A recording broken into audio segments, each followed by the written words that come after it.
Mi mente se agita al recordarlo, pero empezaré. La tierra llevaba muchos días estremeciéndose. No estábamos muy asustados porque esto es normal aquí. Pero por la noche los temblores fueron en aumento y todo empezó a sacudirse hasta derrumbarse. En el crepúsculo del siglo I, el Imperio Romano se vio sacudido hasta sus cimientos. Los edificios cercanos trepidaban con tal fuerza que estábamos seguros de que moriríamos si nos quedábamos. Al huir, cogí a mi madre de la mano. El mar se tragó a sí mismo y luego lanzó una ola gigantesca. Podían oírse los gemidos de las mujeres, los llantos de los bebés y los gritos de los hombres. Algunos le temían tanto a la muerte que oraban para que llegara pronto. El escritor sobrevivió a la erupción del monte Vesubio, pero otros desastres sacudieron su vida y la de millones de hombres del imperio, ya que cuando el siglo I superó su primera parte, estalló la guerra civil y de nuevo el despotismo acechó la capital.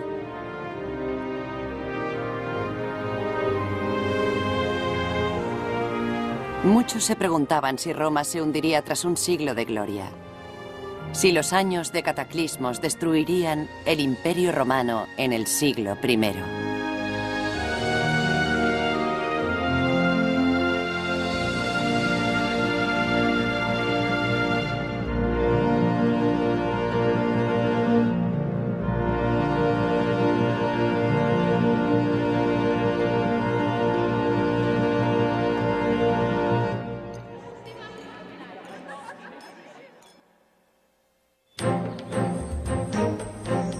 Años de cataclismos.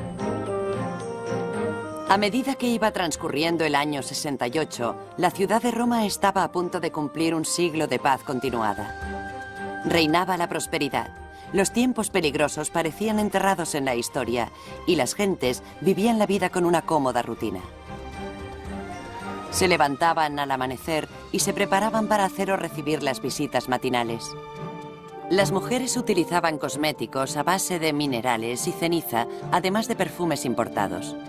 Las más ricas vestían colores llamativos, llevaban joyas elegantes y complicados peinados. La moda exigía que los hombres se afeitaran esmeradamente, pero según un humorista, las herramientas de la época hacían que seguir la moda fuera algo doloroso. Estas cicatrices de la barbilla hacen que me parezca a un viejo boxeador.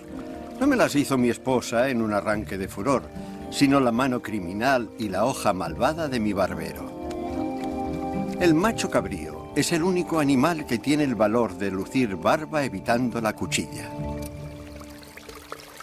Sin embargo, esas tranquilas vanidades fueron olvidadas en el año 68, el año en que fue derrocado el emperador Nerón.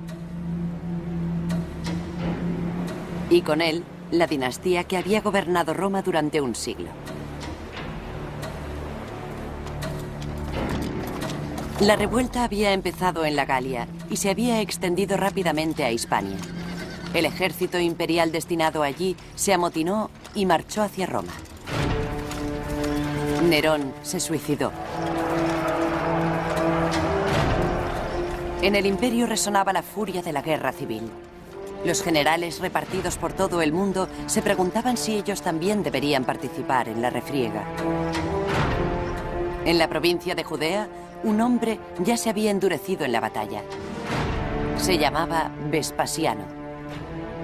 Era uno de los mejores generales del imperio. Durante 3 años, Vespasiano había estado luchando para sofocar una revuelta local. Con la victoria muy próxima, las ambiciones de Vespasiano se centraron repentinamente en un objetivo sin precedentes para un hombre de su posición social. Vespasiano no pertenecía a la vieja aristocracia. Su familia provenía de un pequeño pueblo no muy lejano de Roma, aunque era otro mundo en cuanto a clase social. Su padre y su abuelo habían sido recaudadores de impuestos y soldados. A él le gustaba presumir de ser un hombre del pueblo. uno más del campamento. Un hombre que era igual que sus soldados. Las tropas de Vespasiano le alentaron para que tomara el poder. También le respaldaron soldados de otras provincias. Animado por la oportunidad, Vespasiano les ordenó que marcharan sobre la capital. La vanguardia de las tropas de Vespasiano partió de los Balcanes, rodeó el mar Adriático y cayó sobre Roma.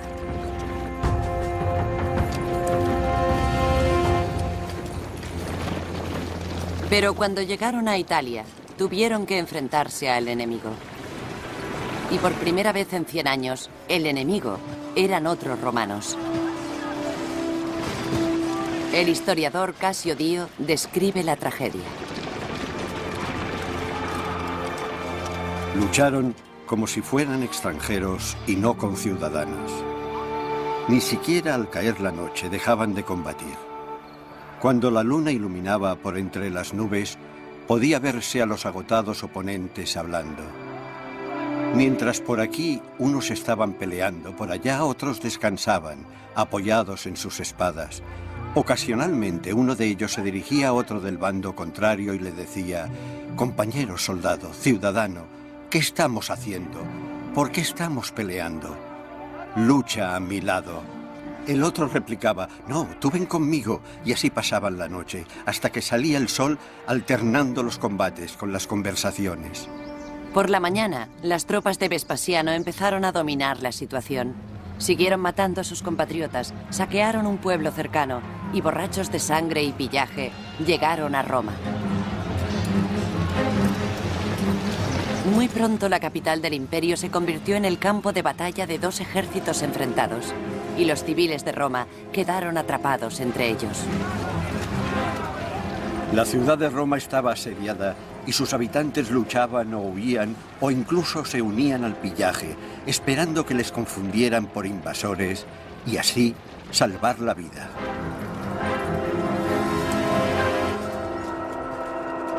Murieron unas 50.000 personas. Las tropas de Vespasiano ganaron la batalla y el débil Senado ratificó el resultado. Vespasiano, un hombre salido del mundo rural, ya era emperador de Roma. La guerra civil reveló el inconfesable secreto del imperio. El poder descansaba en la fuerza militar. Cualquiera que tuviera el suficiente apoyo militar podía aspirar al trono imperial. Y cualquier emperador debería tenerlo en cuenta.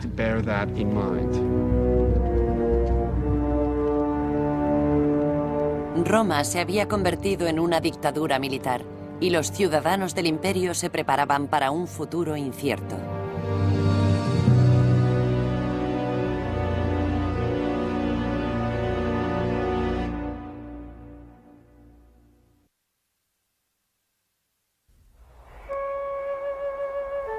Saludos, amigo mío. Te escribo sumido en la más profunda tristeza. La hija pequeña de nuestro común amigo Fundano ha muerto. Plinio el joven fue testigo de su época. Sus cartas, publicadas en vida, muestran a este esforzándose para reconciliarse con unos tiempos turbulentos, tanto en su vida privada como pública. Nunca había visto una niña más alegre y amable y que más mereciese una larga vida. Con apenas 14 años, unía a una modestia virginal la sabiduría y dignidad de una mujer madura. Y su temprana muerte ha sido todavía más trágica, ya que pronto iba a casarse con un joven de buena familia. Ya había sido elegido el día de la boda y enviadas las invitaciones. La alegría se ha convertido en tristeza.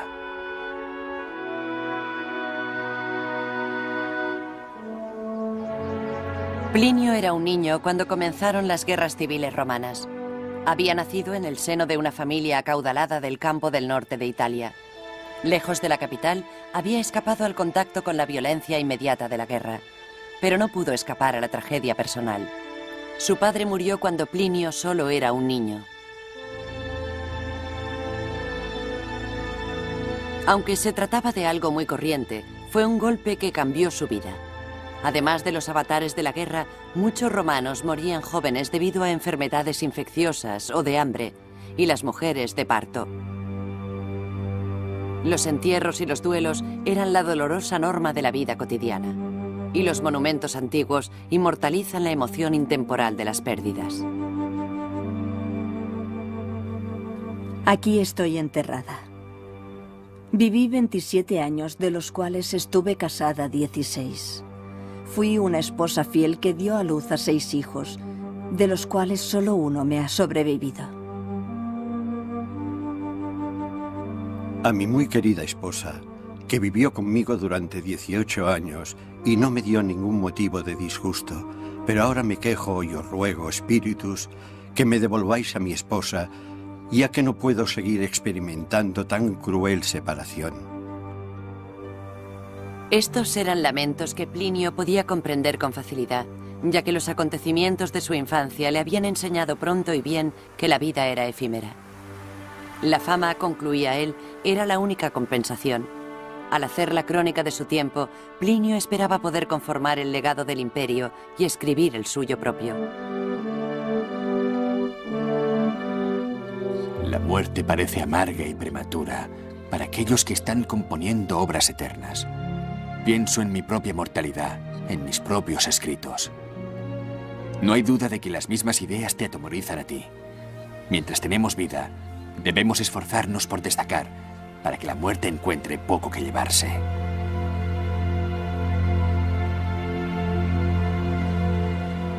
Mientras Plinio se enfrentaba a la precaria naturaleza de la vida en el siglo I, Vespasiano, el nuevo emperador, se encontraba en Egipto, enfrentándose a las realidades de la política de finales de siglo. Sus tropas controlaban Roma, pero Vespasiano sabía que Egipto era una de las claves para la supremacía. Necesitaba dirigir el suministro de alimentos de Roma, el grano que crecía a lo largo del Nilo. Necesitaba dominar las tropas allí acampadas y necesitaba el aura de grandeza que ya proporcionaba la cultura egipcia.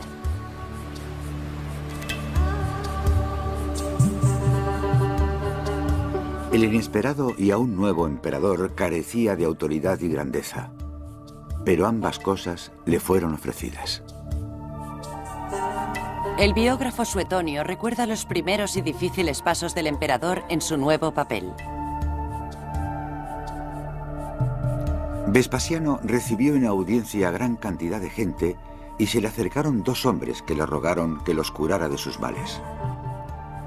Le dijeron que habían visto en su sueño que el ciego recuperaría la vista si Vespasiano le escupía en los ojos y que el otro andaría si Vespasiano le tocaba con el talón en la pierna lisiada. El emperador vaciló y al principio se negó, pero sus amigos le convencieron para que lo intentara abiertamente ante la muchedumbre. Para sorpresa de Vespasiano, los inválidos se curaron.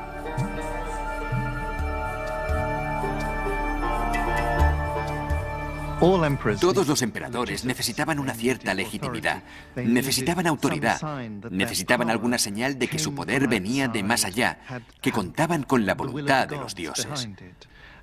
Es muy común que alrededor de los emperadores circulen historias de milagros, especialmente Vespasiano, porque él llegó al poder de la nada. No pertenecía a la dinastía reinante. Necesitaba esas señales de autoridad. Vespasiano aceptó su nueva posición social, pero sabía que solo la imagen no mantendría unido al imperio, que su auténtico poder procedía de los militares. Y nada lo consolidaría más que una victoria en el extranjero. Vespasiano volvió a prestar su atención a Judea, la provincia que había abandonado apresuradamente el año anterior. Judea seguía estando en llamas. Durante 5 largos años, la población judía había estado librando una guerra de liberación a gran escala contra Roma. La revuelta mostró una audacia admirable, pero a un coste asombroso. En el año 70, las fuerzas romanas habían reducido a ruinas humeantes gran parte del territorio. El ejército judío se había visto reducido y los pocos rebeldes supervivientes estaban sitiados en la ciudad amurallada de Jerusalén, con una notable excepción. Se llamaba Josefo. Josefo era un aristócrata judío. Había sido educado como un fariseo. Para su pueblo era un luchador por la libertad y un líder militar. Pero estaba convencido, o quizá se convenció él mismo, de que Dios se había puesto del lado de los romanos en esa batalla, en esa guerra.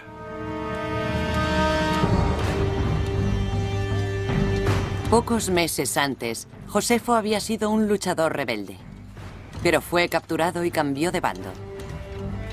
En esos momentos se movía libremente por el campamento romano, fuera de los muros de Jerusalén, y ofrecía al ejército invasor información de vital importancia. Los antiguos aliados de Josefo, incluso su propia familia, seguían asediados en el interior de la ciudad. Pero en nombre de los romanos, Josefo pidió a sus compatriotas judíos que se rindieran. He rodeado el muro. Les he rogado que salven la vida, su país y su templo. Sabían que la fuerza de Roma es irresistible. ¿Qué pueblo ha conseguido liberarse de los romanos? Los favores de la fortuna son para Roma y ahora Dios está en Italia. Hombres testarudos, arrojad las armas y apiadaros de vuestra ciudad en ruinas. Mi familia está atrapada en su interior con vosotros. Tal vez creáis que por eso os conmino a la rendición. Podéis matarlos. Coged mi sangre como pago de vuestra salvación. Yo también estoy dispuesto a morir si así entráis en razón. Los defensores ignoraron sus llamamientos. El cerco romano continuó estrechándose. Los soldados romanos talaron todos los árboles en varios kilómetros a la redonda. Construyeron una enorme torre para escalar la fortaleza judía. Pero los túneles que los rebeldes habían excavado para conseguir suministros habían debilitado los muros de Jerusalén. Para sorpresa de todos, de repente uno de ellos se derrumbó. Y los asombrados romanos entraron en tromba. Romanos y judíos lucharon cuerpo a cuerpo por las estrechas y tortuosas callejuelas. Muy pronto los judíos sobrevivientes fueron acorralados en su último bastión, el muro del templo sagrado de Jerusalén, que estaba en lo más profundo de la ciudad. El templo era el símbolo de la fe, y no solo para los judíos que vivían en Jerusalén, lo era para todos los judíos del Mediterráneo, la mayoría de los cuales nunca habían estado en Jerusalén, ni habían visto el templo, pero para ellos era el símbolo de la continuidad del judaísmo. Por muy sagrados que fueran, los muros del templo no pudieron soportar la furiosa embestida. Un soldado romano echó leña ardiendo en el templo. Inmediatamente, el lugar estalló en llamas.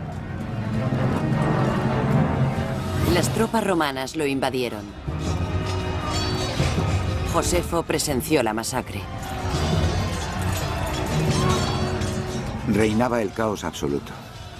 Los que huían se confundían con los muertos. La mayoría de los que habían muerto eran ciudadanos desarmados. Murieron allí donde los pillaron. Alrededor del sagrado altar, los cadáveres se amontonaban hasta que resbalaban por el río de sangre que bajaba por los peldaños. Los gritos de los heridos se oían por todas partes. No puedo imaginar nada más terrible que aquellos alaridos.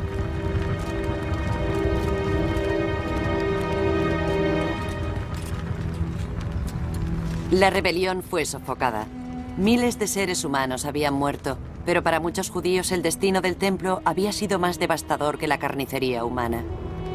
Sin lugar donde celebrar sus ritos, los judíos de Jerusalén se prepararon para la extinción de su religión. Pero el judaísmo no estaba destinado a morir. Los judíos de otros puntos mantuvieron vivas sus prácticas y sus recuerdos. Irónicamente, uno de ellos fue Josefo. El rebelde colaboracionista siguió al ejército conquistador hasta Roma, llegando incluso a ser ciudadano romano. Pero no renegó de sus raíces. Tal vez para tranquilizar su conciencia, Josefo dedicó el resto de su vida a narrar los hechos que había presenciado y se convirtió en uno de los cronistas de la historia judía.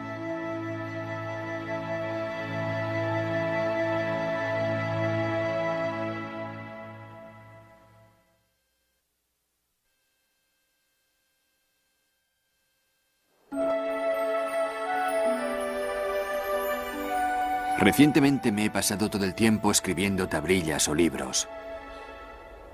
Te preguntarás cómo es eso posible cuando se celebran carreras. No son un espectáculo que yo encuentre tentador. Me maravillo de que miles de personas sean tan infantiles que quieran ver una y otra vez caballos galopando, arrastrando hombres de pie en una cuadriga.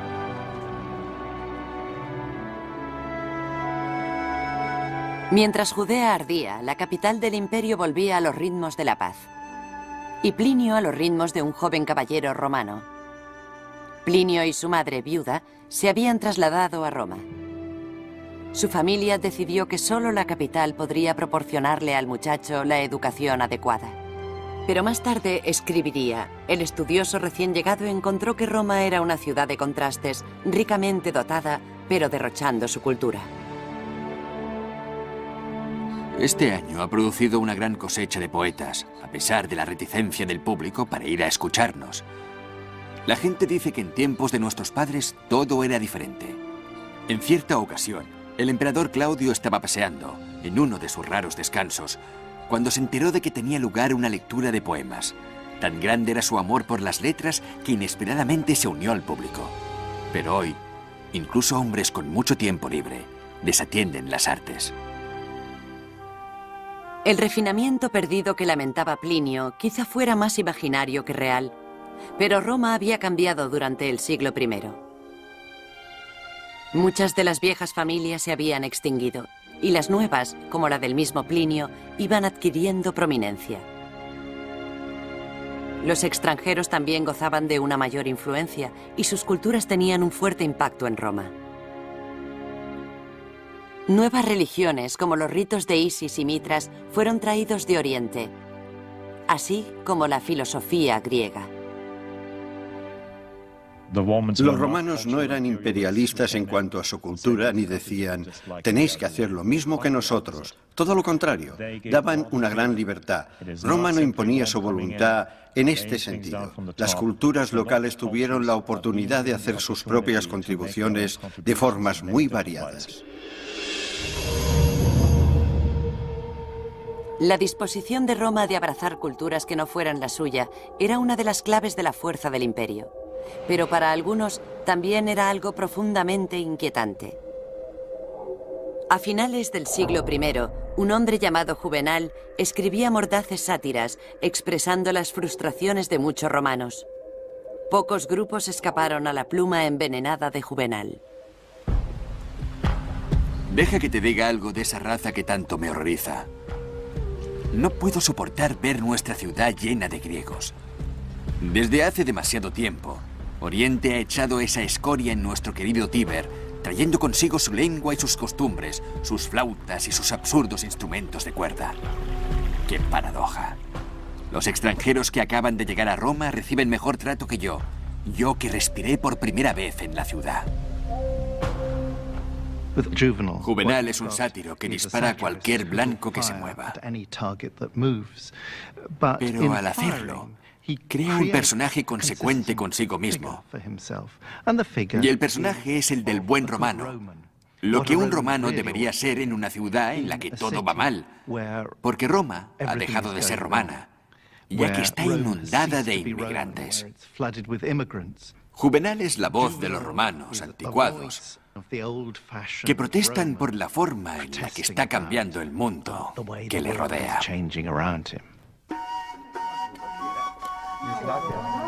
Realmente irritante es esa mujer que se sienta en una cena e inmediatamente empieza a disertar pomposamente, comparando los méritos de Virgilio con los de Homero. Las palabras salen como vómito de su boca, sonando como cazuelas y sartenes. Abogados y comerciantes, ni siquiera otras mujeres se atreven a hablar. Estos temas son cosa de hombres.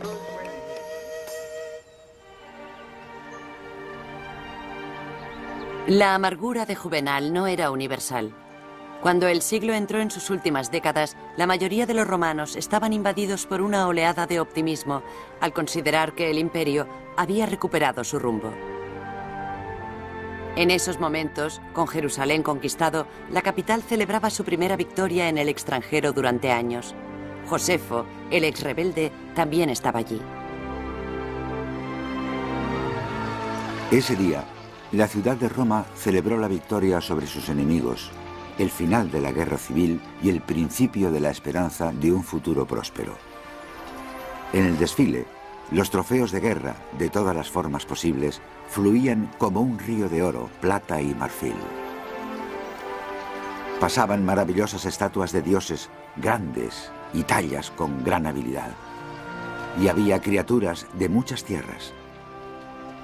Pero lo que sobresalía por encima de lo demás eran los objetos conseguidos en el Templo de Jerusalén. Josefo entendió que aquel era un momento fundamental. Simbolizaba el restablecimiento de un imperio traumatizado por la guerra civil, el resurgir de la desgastada sociedad de Roma y la irrebatible autoridad del nuevo emperador Vespasiano. Este restauró la capital destrozada por la guerra.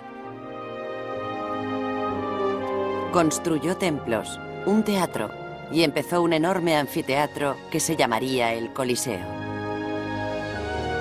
Pero Vespasiano también construyó algo menos tangible, una nueva imagen para la posición del emperador. El carácter de Vespasiano era casi siempre desenfadado, y su sentido del humor a menudo resultaba procaz y subido de tono. En una ocasión, su hijo Tito le reprendió por su nuevo e impropio impuesto sobre los urinarios públicos. Vespasiano acercó una moneda a la nariz de su hijo y le preguntó si el olor era ofensivo. Cuando Tito dijo que no, Vespasiano le dijo: «Pues viene de los meados». Vespasiano abordaba los negocios de gobierno con gran humor y sentido común, algo que sus antecesores raramente habían mostrado. Era un hombre austero, los gastos eran financiados por nuevos impuestos y era un hombre muy accesible. Vespasiano era robusto, de extremidades firmes y con expresión tensa. En cierta ocasión, cuando invitó a alguien muy chistoso a que le diera un golpe, el hombre replicó: «Lo haré cuando hayas vaciado el vientre».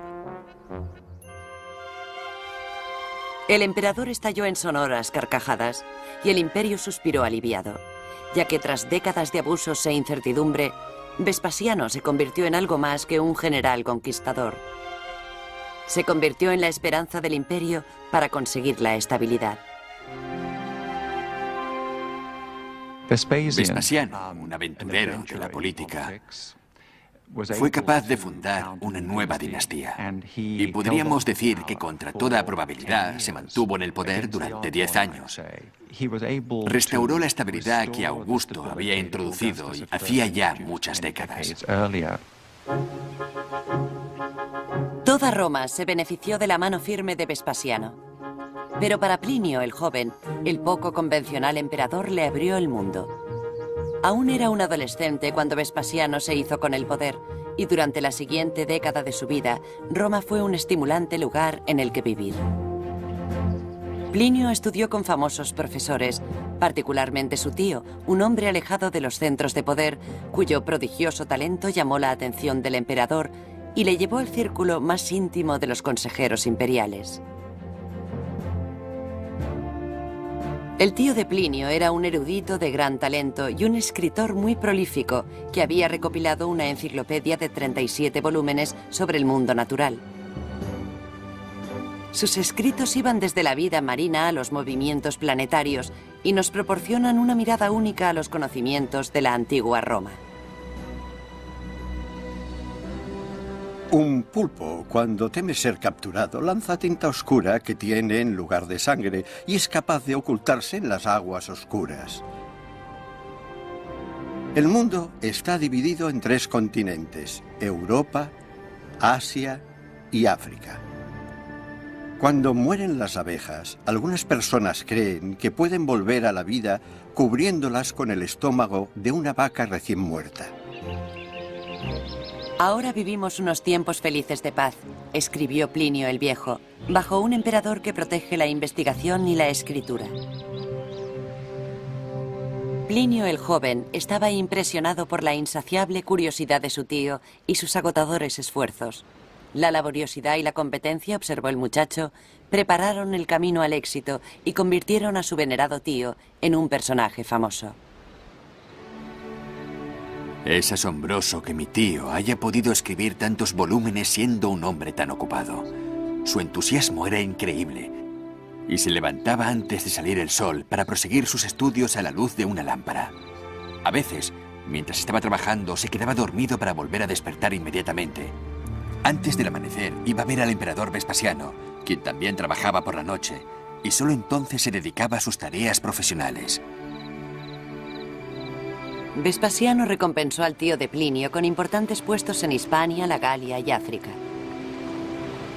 Y el muchacho se alegraba cuando éste regresaba a Italia para comandar la flota romana. Pero en el año 79, una sombra se cernió sobre Plinio el joven. Tras gobernar durante una década, el patrón de la familia, el emperador Vespasiano, cayó gravemente enfermo. Este sabía que se estaba muriendo, pero su humor le acompañó hasta el final. «Oh, vaya», dijo humorísticamente, mofándose de la costumbre de Roma de deificar a sus emperadores muertos. «Creo que me estoy convirtiendo en un dios».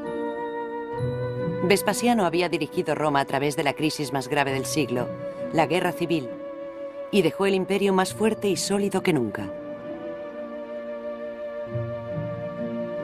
Pero Vespasiano también dejó un legado problemático. «Mis hijos me sucederán», declaró abiertamente, «o nadie lo hará». El imperio seguía atormentado por el flagelo del gobierno hereditario.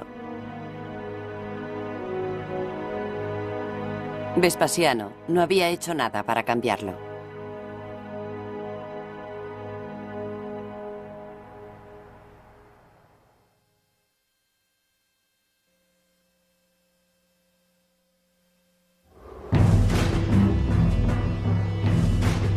Y llegó el día. La gente se había reunido para ver el espectáculo de nuestro castigo. Y aquellos que estaban a punto de morir se vieron obligados a desfilar por el anfiteatro. La violencia ritualizada llevaba siglos siendo la diversión favorita del populacho romano. Delincuentes, esclavos y prisioneros de guerra eran con frecuencia enviados al anfiteatro, donde luchaban a muerte frente a la ruidosa multitud.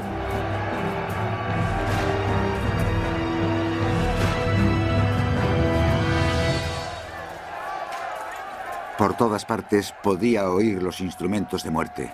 Podía oír el sonido de una afilada hoja, de armas de metal calentándose al fuego, el entrechocar de palos y el restallido de los látigos. Las trompetas dejaban oír el toque de difuntos. Se preparaban las camillas para los muertos, un desfile funerario antes de la muerte. Por todas partes, hombres heridos, quejidos y sangre, solo peligros ante mis ojos.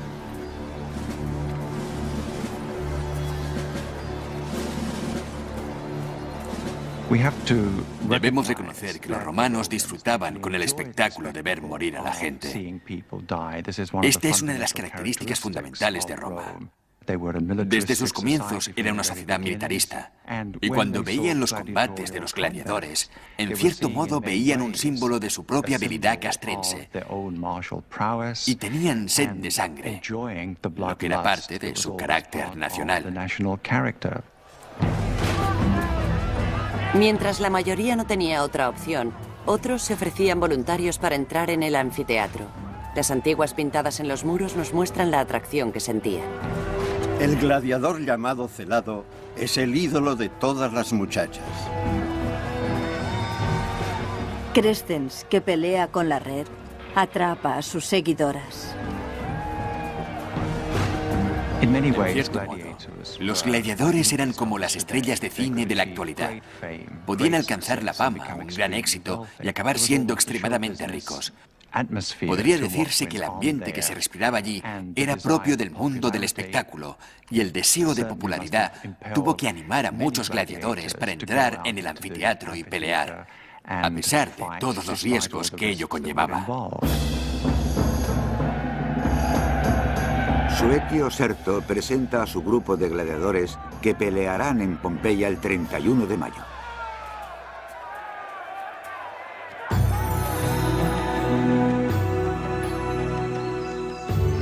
En el verano del año 79, la ciudad de Pompeya era una próspera comunidad de unos 10.000 habitantes. Muchos de ellos no son conocidos gracias a un giro del destino que preservó su mundo durante 2000 años. Al igual que la mayoría de las ciudades romanas, Pompeya se enorgullecía de un estadio, teatros, templos, baños públicos y tiendas. Un día cualquiera, los residentes de Pompeya comían, bebían y se reunían en los bares y tabernas que llenaban las calles. Aquí una bebida decente cuesta unas cuantas monedas. Con 2 veces esta cantidad consigues algo mejor y por 4 veces puedes saborear el mejor vino. Es posible que el vino fuera suministrado por los hermanos Betty de Pompeya. Ex-esclavos se dedicaron al negocio del vino y prosperaron. Su casa era grande y elegante, con claros elementos de una fortuna recientemente adquirida. Se cree que esta pareja era propietaria de una panadería. Posaron para este retrato sosteniendo símbolos de educación y estatus.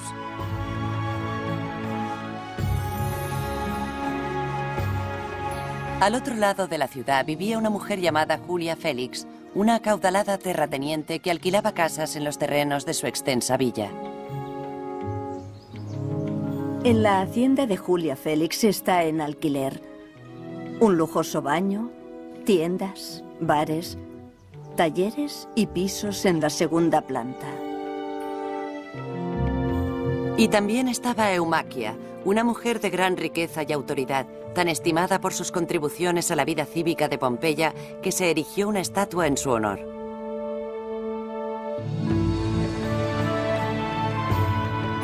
Esas personas y muchas más, ricas y pobres, vivieron y prosperaron en la región.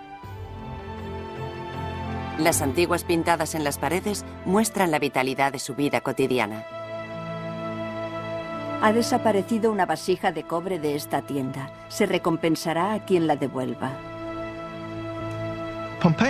Los carteles y anuncios de Pompeya son maravillosos porque nos proporcionan una voz inédita, informal, en contraste con las que estamos acostumbrados de la antigüedad, las voces formales de la literatura o los edictos imperiales, etc. Entras en un bar y encuentras una pequeña inscripción acerca de la hija del tabernero. Suceso. El tejedor está enamorado de Iris, la sirvienta, que no le corresponde, pero él le suplica que tenga piedad de él. Y bajo esa, escrita por otra mano, dice el celoso rival, sufre en silencio. Te mueres de celos. Desearía que no acosaras al hombre más apuesto, al más noble. Te lo he dicho y ahora lo escribo. Tú amas a Iris y ella no te corresponde. Todas esas rivalidades quedaron olvidadas en la tarde del 24 de agosto. En ese día, Plinio el joven, entonces de 17 años de edad, se encontraba de vacaciones con su madre en la bahía de Nápoles, al otro lado de Pompeya.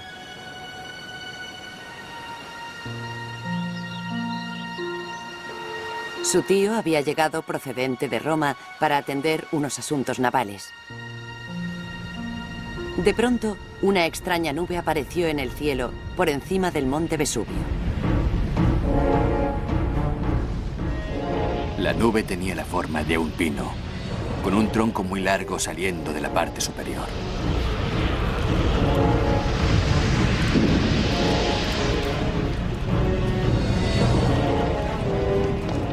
Era tan asombroso que mi tío quería estudiarlo de cerca. Ordenó que le prepararan un bote. Sin miedo alguno, cruzó la bahía, directo hacia el peligro, tomando notas de los movimientos y formas de las nubes.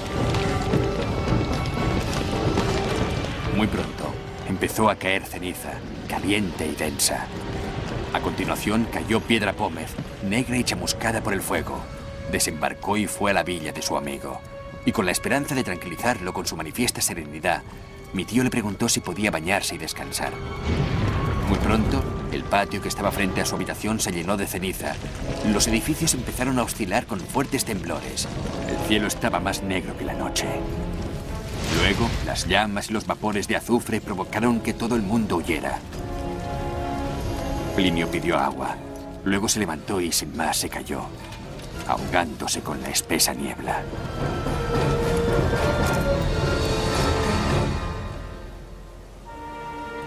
La luz del sol llegó 3 días después.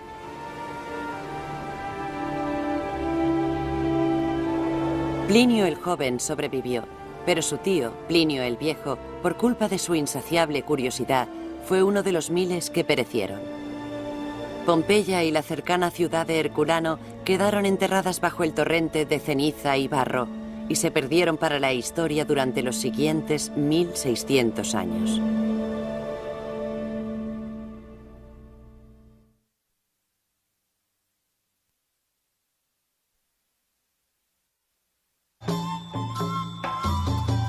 Contratamos a un porteador llamado Corax, quien causó más problemas que ayuda.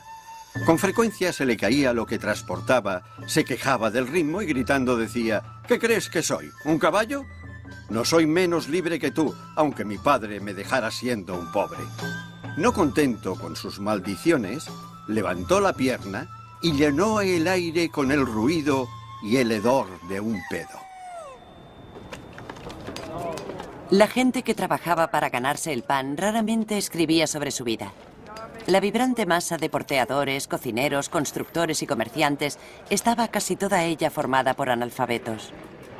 Incluso los que sabían escribir disponían de poco tiempo para reflexionar. Por ello, los oímos a través de las voces de sus patronos, hombres cuyas fortunas ancestrales les libraban de la necesidad de tener que trabajar. Algunos oficios son demasiado ordinarios y vulgares para un caballero. Despreciamos a los aduaneros y a los prestamistas. También por debajo de nosotros están todas las ocupaciones que exigen trabajo sin ninguna habilidad. No son mejores que la esclavitud. Y aún menos voz tenían los muchos esclavos que mantenían funcionando el imperio. Trabajaban en todas partes, en las minas romanas, en los campos y como sirvientes. Muchos habían llegado como prisioneros de guerra, otros habían nacido esclavos. Y mientras la antigua institución se corrompía con los mismos abusos que veremos más tarde en la historia, en el Imperio Romano tenía una naturaleza distinta. La esclavitud no estaba basada en la raza. En realidad era lo que podríamos llamar una institución con igualdad de oportunidades. Cualquiera podía convertirse en esclavo en cualquier momento. La mayor diferencia entre las antiguas y las modernas formas de esclavitud era la ausencia de contraste de colores. Los esclavos romanos se mezclaban también entre la población, que incluso el Senado consideró la posibilidad de distinguirlos mediante una vestimenta especial. La idea fue rechazada. El Senado llegó a la conclusión de que si los esclavos veían lo numerosos que eran, podrían animarse a la rebelión. A Plinio el joven no le era desconocida la esclavitud. Su familia poseía una gran hacienda en el campo, varias casas y, como la mayoría de los romanos ricos, gran cantidad de esclavos. Aun siendo consciente de que las revueltas a gran escala no eran frecuentes, Plinio sabía muy bien que el descontento anidaba bajo la superficie. Debo decirte lo que ha pasado. La atrocidad que Larcio Macedo sufrió a manos de sus esclavos merece la repulsa pública. Estaba tomando un baño en su casa de baños. De pronto, le rodearon sus sirvientes. Uno le cogió por la garganta, otros le golpearon, y me repugna decirlo, le aplastaron los genitales. Puedes ver que vivimos bajo el constante peligro de la violencia y el desprecio más escandaloso. Es cierto que era un amo arrogante y cruel, pero ya no hay seguridad para nadie, ni siquiera para aquellos que son indulgentes y amables. Ya que los esclavos matan, no para vengarse de su amo, sino por su naturaleza criminal.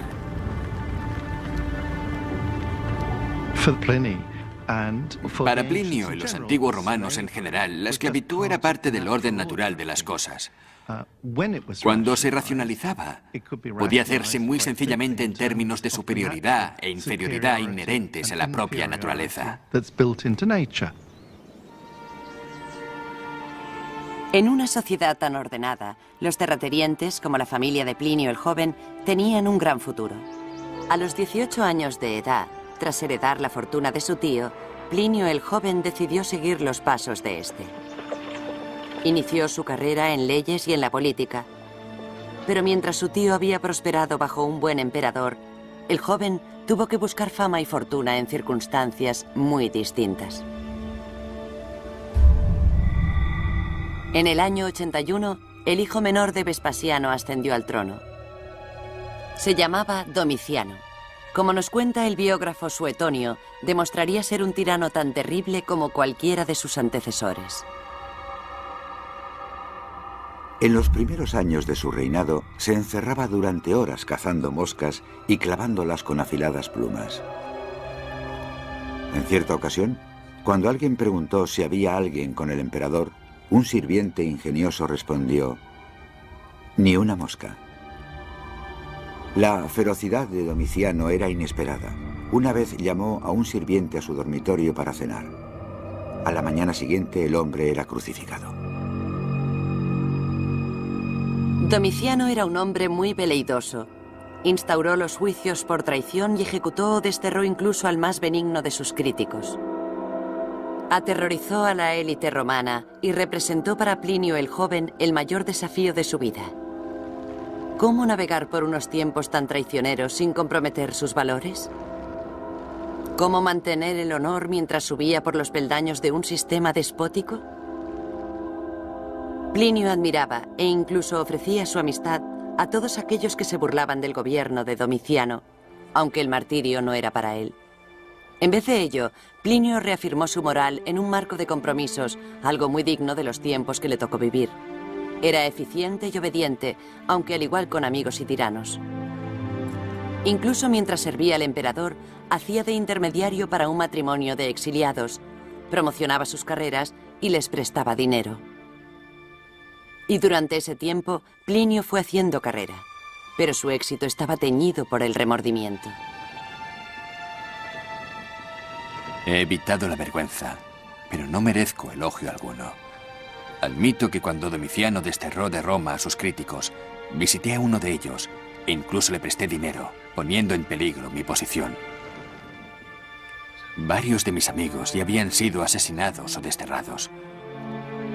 Claramente me encontraba en medio de una lluvia de rayos y todo indicaba que a mí me esperaba un fin similar.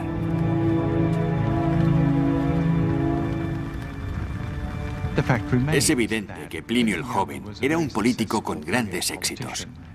Prosperó bajo el gobierno de Domiciano, al igual que muchos de su clase social. Creo que podemos afirmar que los individuos de las clases altas, como Plinio, reconocieron que era perfectamente posible para ellos colaborar con un sistema político que ofrecía un buen gobierno, aunque el emperador fuera un tirano. Plinio, al igual que el emperador, sobreviviría a los tiempos convulsos. En el año 96, una vez más, Roma se deshizo del déspota. Domiciano fue asesinado por un grupo que incluía a su propia esposa. Y una vez más, el ejército tomó en sus manos el futuro del imperio. A partir de entonces, los acontecimientos seguirían un rumbo asombroso. Por primera vez, los generales romanos colaboraron para elegir al siguiente emperador. Y le obligaron a adoptar un heredero aceptable que no pertenecía a su familia. Era asombrosamente innovador y el resultado obtuvo un éxito extraordinario, ya que el siguiente emperador fue un senador y general de origen español llamado Trajano. Durante su reinado, Roma dio un paso más hacia la universalidad. Ahora, hombres educados y adinerados de todo el imperio eran elegibles para los puestos más altos. Trajano amplió el imperio romano hasta alcanzar su mayor tamaño geográfico. La prosperidad evolucionó en la sociedad de una manera desconocida hasta entonces. Inició obras públicas, redujo los impuestos y estableció un programa de bienestar infantil. Entre sus asesores más leales se encontraba Plinio el Joven. Al cambiar el siglo, Plinio gozaba de los beneficios del éxito y halagaba públicamente al nuevo emperador Trajano. Ya no sufrimos. No hay necesidad de adularle como a un dios. No estamos hablando de un tirano, sino de un conciudadano, no de un amo, sino de un padre. Es uno de nosotros, y recuerda que, aunque gobierna sobre los hombres, él también es un hombre. Trajano cerraría la puerta de una época determinante del imperio. Marcaría el rumbo para futuras generaciones y proyectaría la voz colectiva del siglo I a través de 2 milenios, hasta la actualidad en que sigue resonando.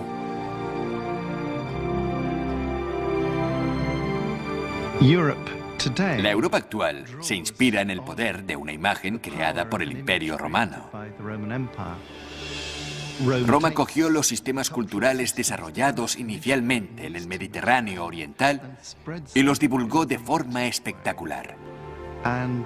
Y puso los cimientos de toda una zona cultural que es la moderna Europa.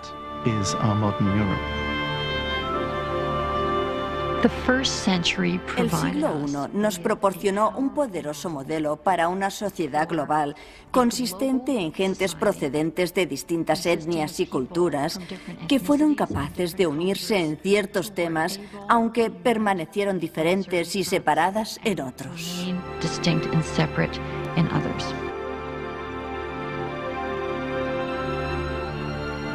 Vemos que en el siglo I se desarrolla el sistema más poderoso de dominación imperial que el mundo había visto hasta ese momento. Y justo en medio de todo ello, el florecimiento de la idea de la libertad del ser humano que crece como una flor de loto en la charca de barro de la dominación romana. ¿Cómo han cambiado las cosas a nuestro alrededor? Mi trabajo me aportó éxitos, luego peligros y éxitos de nuevo. Hacia finales de su vida, Plinio el Joven se preparó para entrar en la historia como el portavoz de su época. Pocos habían disfrutado más tiempo de la fuerza y grandeza de la Roma imperial. Muy pocos conocían mejor su lado más oscuro. Pero la perspectiva de Plinio aún era más amplia, y al igual que los que le precedieron, confiaba en que solo perdurara su lado mejor. No sé si la posteridad nos recordará, pero ciertamente merecemos ser distinguidos, no por nuestro genio, que eso sería arrogancia, sino por nuestra dedicación, labor y preocupación por el futuro. Continuaremos por el camino que hemos tomado que, a pesar de que lleva a pocos a la luz de la fama, saca a muchos de las sombras del olvido. El Imperio Romano sobrevivió durante siglos. Pero los hombres y mujeres del siglo I dejaron un legado para todos los tiempos que merece para siempre la plena luz de la fama.